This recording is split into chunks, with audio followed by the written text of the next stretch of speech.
Singapore, honorable members of your delegation, Kenya government officials, distinguished guests, I take this opportunity to welcome my brother, Your Excellency, and your delegation to Kenya.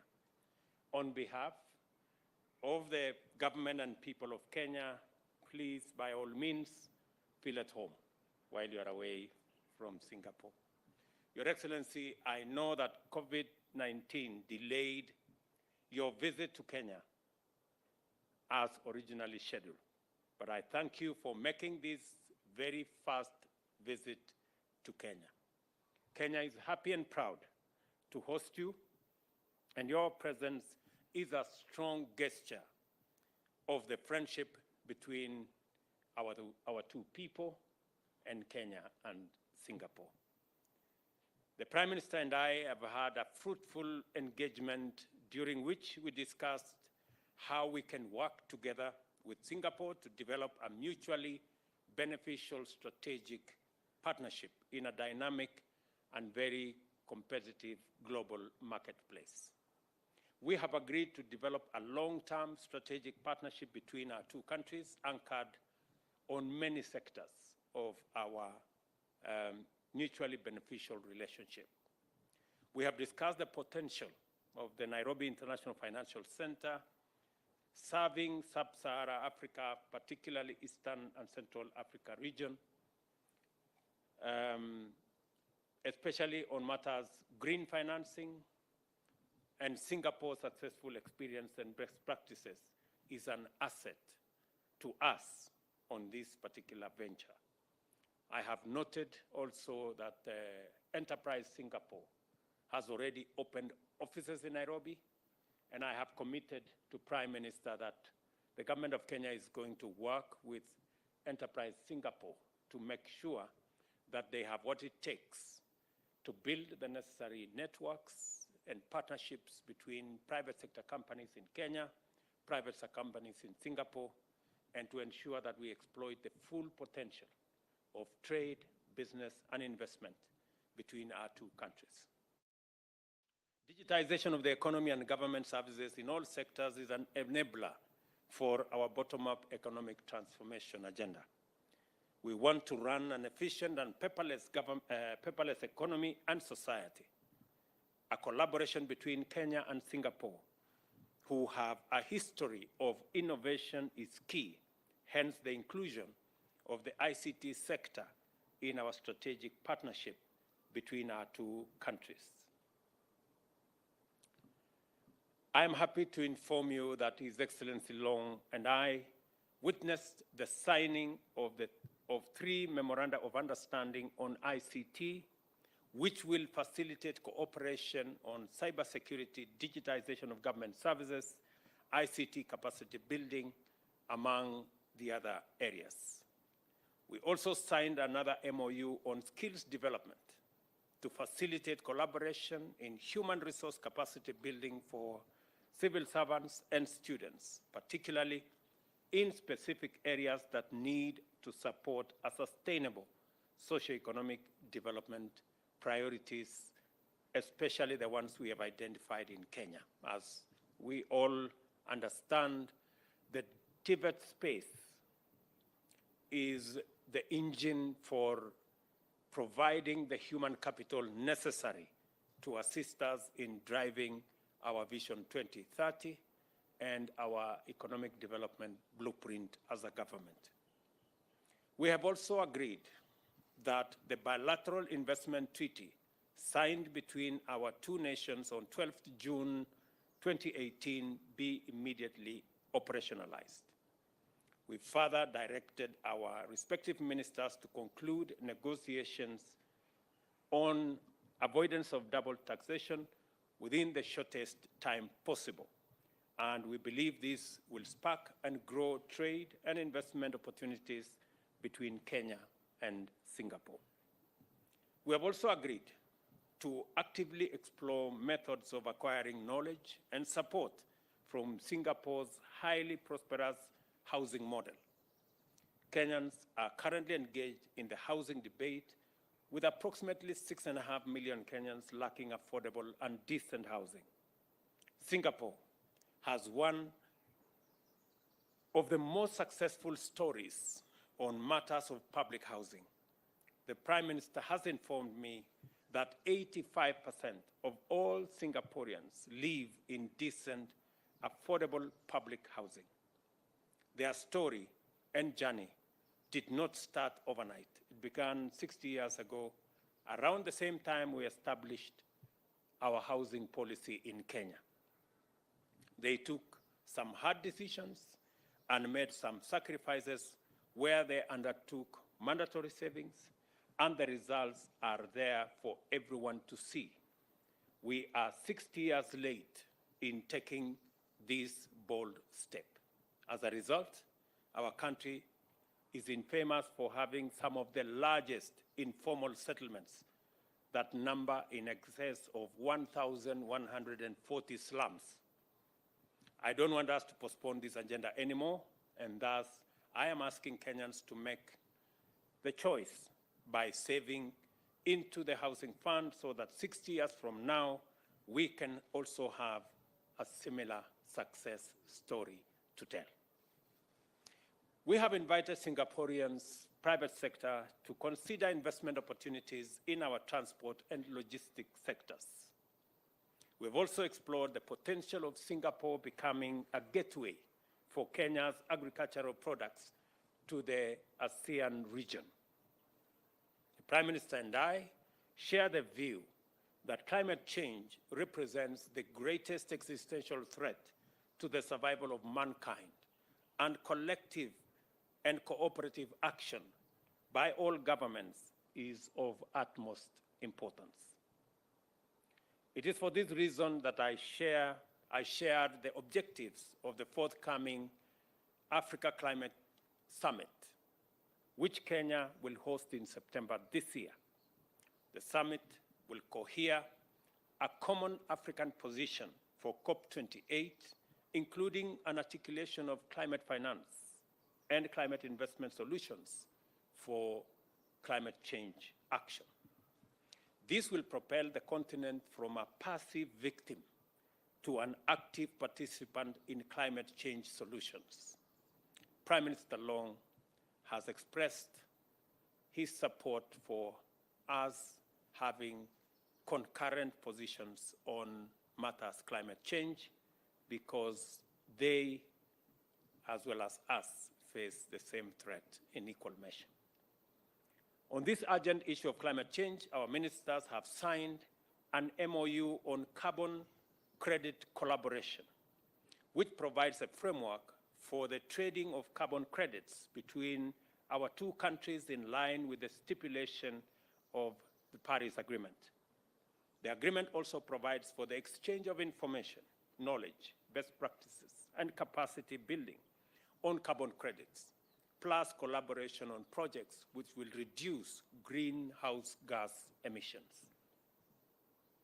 Prime Minister Loong and I also agreed on the urgent need to reform both the global peace and security infrastructure as well as the multilateral financial architecture to ensure that these institutions are equitable, fair, and fit for purpose in responding to multifaceted global challenges. Kenya and Singapore will continue to work closely on areas of mutual interest, and we have shared with His Excellency Prime Minister Kenya's contribution to regional peace initiatives. Additionally, I shared Kenya's position on the need to reform the UN Security Council to make it much more inclusive and reflective of the current global order and dynamics. It is important for like-minded countries like Kenya and Singapore to support common positions. On the status of the UN office in Nairobi, Prime Minister Loong and I agreed that the renovation and expansion of facilities to match other UN offices globally is a welcome development.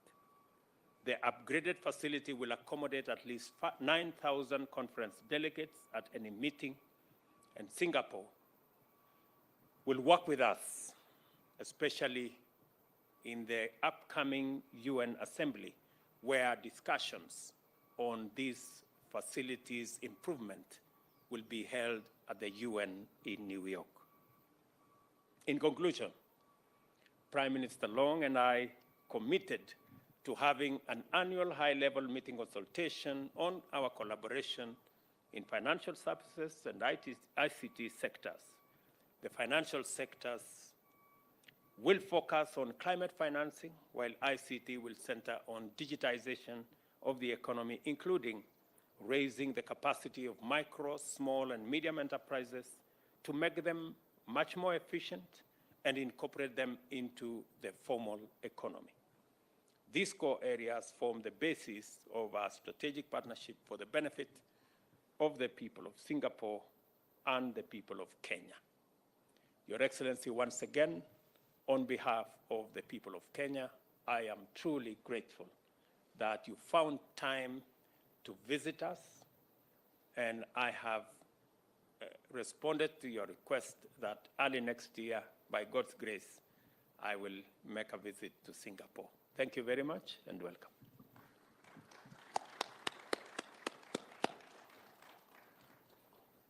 President William Ruto, ladies and gentlemen, good afternoon to everybody. Good afternoon. I thank President Ruto for his warm hospitality and his warm words. This is my first official visit to Kenya, and I'm delighted to be here today. Despite being geographically quite distant, Singapore and Kenya have similar outlooks. Our peoples share similar aspirations, such as inclusive growth, a high standard of living, ethnic and religious harmony, and good housing, healthcare, education. We share similar views on the challenges faced by the Global South. We both worry about growing geopolitical tensions, rising protectionism, threats to the multilateral trading system, inflation, pandemics, and climate change. We agreed that it was important that countries continue to work towards building linkages in the digital economy, cooperating on food, energy security, and sustainable development. The President and I reaffirmed the warm and long-standing relations between Singapore and Kenya. 2 years ago, we celebrated our 30th anniversary of diplomatic relations, and our two countries cooperate and exchange experiences in areas such as governance, public service administration, urban planning, and livable cities. Our economic cooperation has been growing. Kenya is one of Singapore's important trading partners in sub-Saharan Africa. Despite COVID, bilateral trade in 2021 increased by almost a quarter year on year. Several Singapore companies are operating in Kenya in a variety of sectors: shipping, logistics and port management systems, agribusiness, hospitality and fintech solutions, amongst others.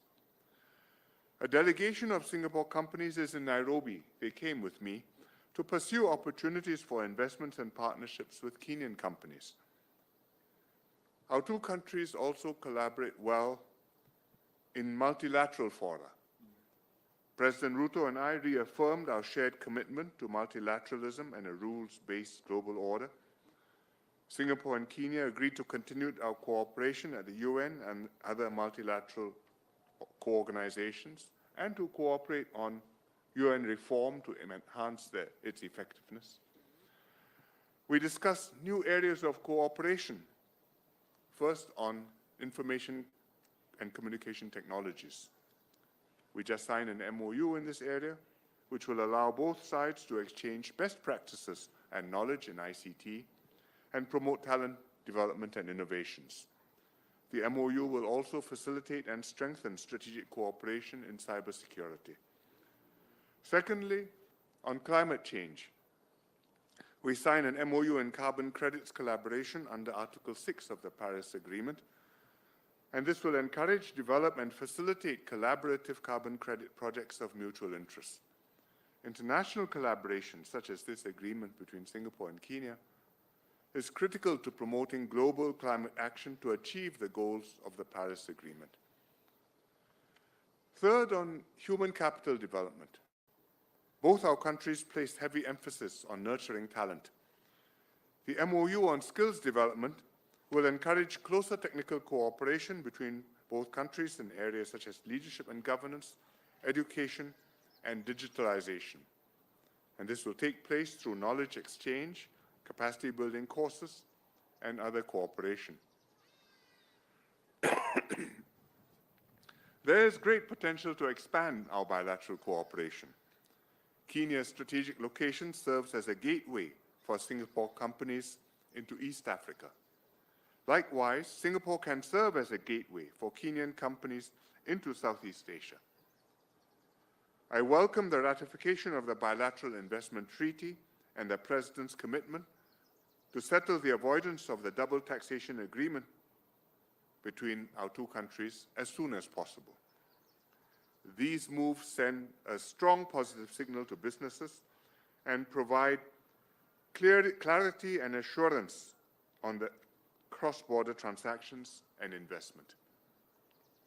I look forward to working with President Ruto and his government to bring our bilateral relations to even greater heights. I'm very happy that the President has accepted my invitation to visit Singapore, and I look forward to receiving him before too long, and if all goes well, early next year. Thank you very much. Thank you, Your Excellencies. We have a few questions from the journalists. Kindly identify yourself and who you are addressing the question to. Thank you. And the media house you represent. Good afternoon, Prime Minister, President Ruto. I'm Geraldine from CNA. I would like to ask what you think Kenya's value is to Singapore in terms of not just business and trade, but also expanding Singapore's diplomacy in Africa. Well, economics is, of course, a very important part of any two countries' relations, and between Singapore and Kenya, as I explained, we have good economic ties and they are growing. But Kenya is also a very important country in Africa. In East Africa particularly, it has a key role, not just as the hub and as a base from which we can extend our reach to the rest of East Africa, but also a role in the region's security and stability. And Singapore has goodwill in Africa and in Kenya. We have many friends here. It goes back a long way. In fact, in 1964, when we were in Malaysia, Mr. Lee Kuan Yew visited Africa on a tour, and Kenya was one of the countries which he came to, and he called on President Jomo Kenyatta. And we've maintained those ties since, and it is important to Singapore that we cultivate friends and partners all over the world, because in the global scheme of things, we are all quite small countries, and small countries need to make common cause with one another on issues which concern us all, whether it's a pandemic, whether it's climate change, whether it's nuclear non-proliferation, or the sanctity of the UN Charter and the inviolability of international borders, which was what was at stake when Russia invaded Ukraine. And therefore, it's important for me to visit Kenya and to be in Africa and to show that this is important to us and that we would like to develop our relations with our friends further. Okay. Next question. Prime Minister Lee and President William Ruto, I'm Sydney Chazima from NTV. My question goes to the seemingly trade imbalance between Kenya and Singapore, in that Kenya exports around $10 million to Singapore, and Kenya imports around 130-something million US dollars. Is there any sort of agreement between the two countries to bridge that gap? Thank you. We have not focused on this. We want to expand our economic relationship. We would like to develop the trade. And we want both Kenya's exports to Singapore and Singapore's exports to Kenya to grow.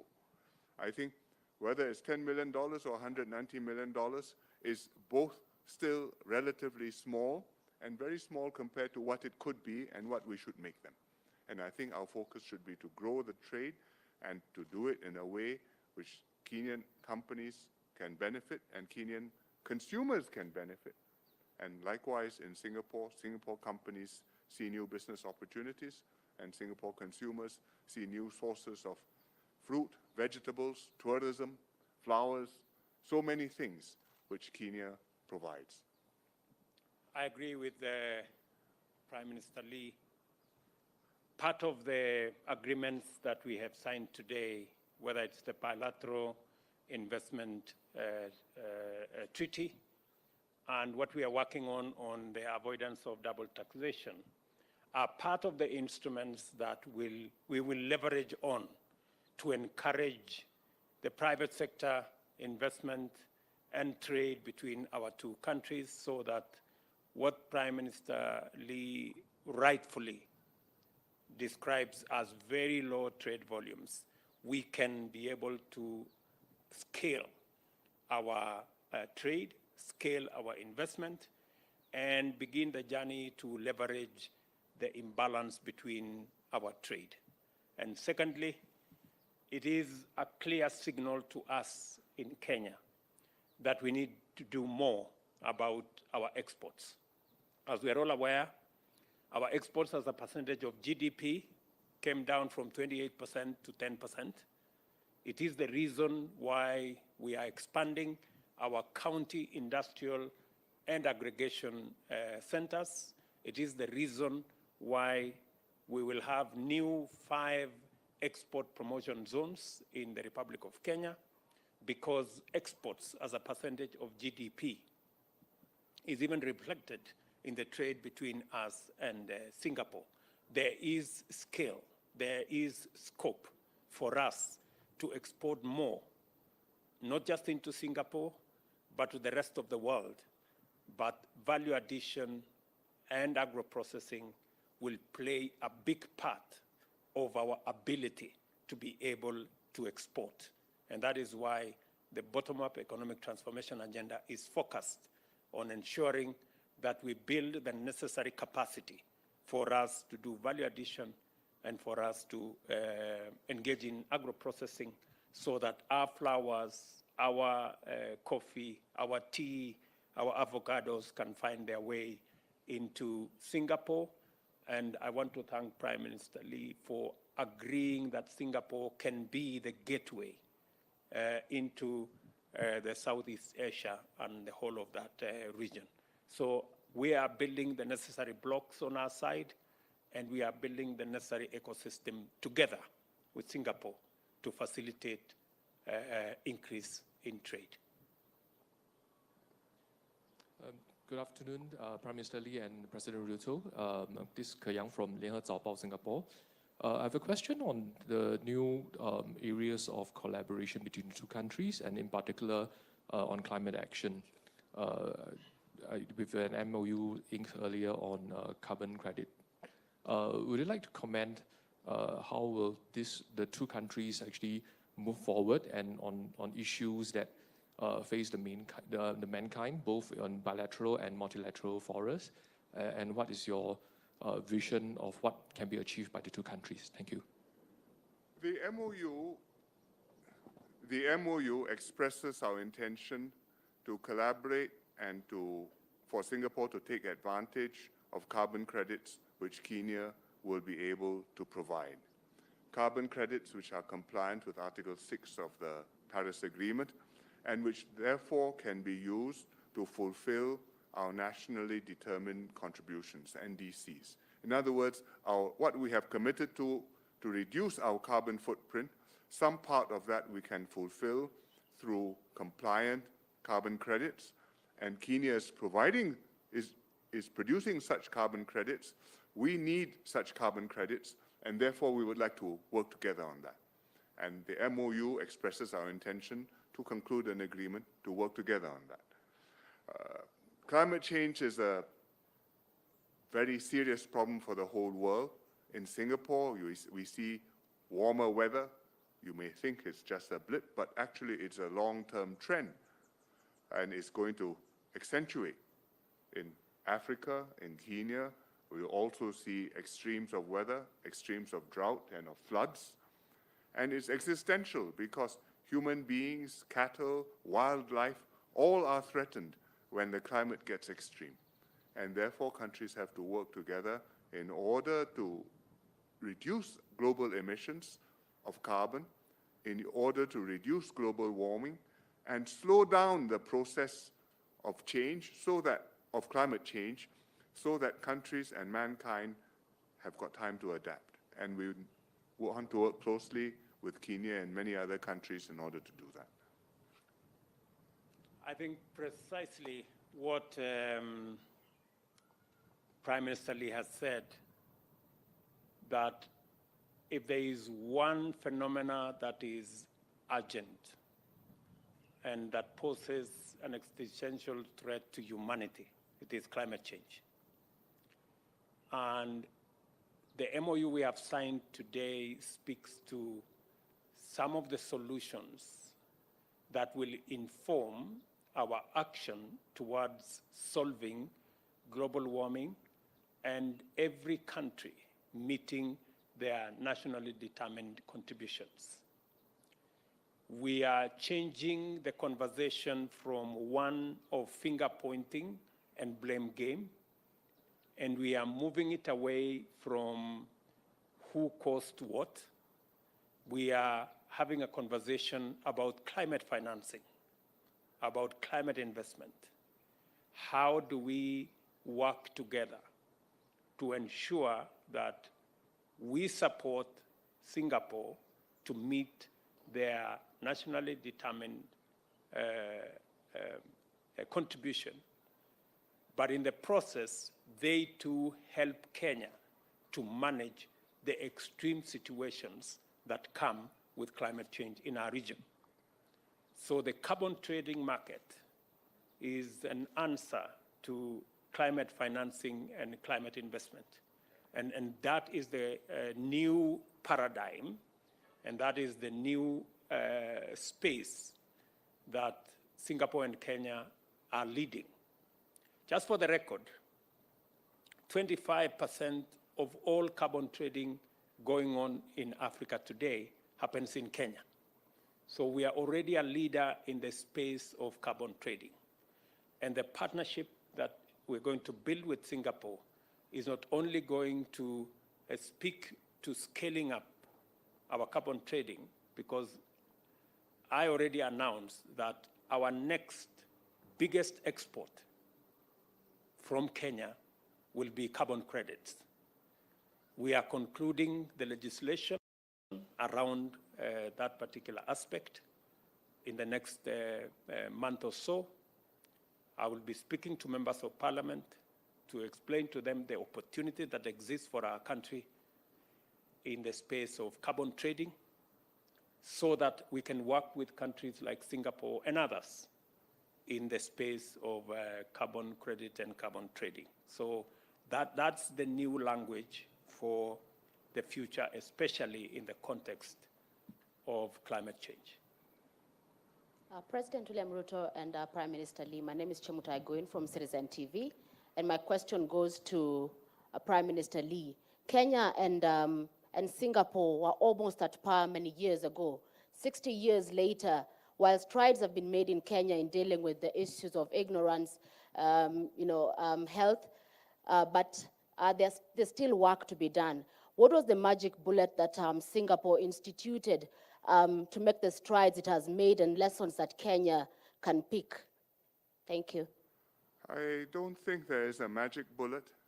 I think it depends on circumstances, on the history, as well as on the environment which you find yourselves in, and what you're able to mobilize from the population in response. We are a very small country. The land area is very small, 700 square kilometers. The population is very small. At the time we became independent, 1.5 million, now less than 6 million people, and surrounded by countries much bigger than us, and needing to make a living, do or die. No resources, no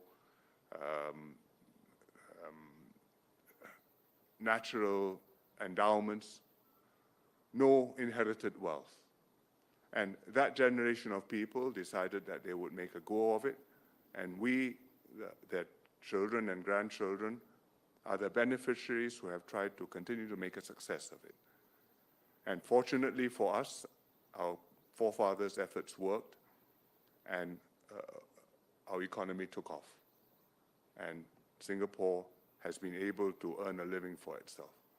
I think every country has got a different path, every country has got different challenges, every country deals with them in its own way, and Singapore hopes to work with them, win-win, mutually beneficially, to help them to progress and to be part of one stable world where we can live in peace with one another and human beings can fulfill the human spirit.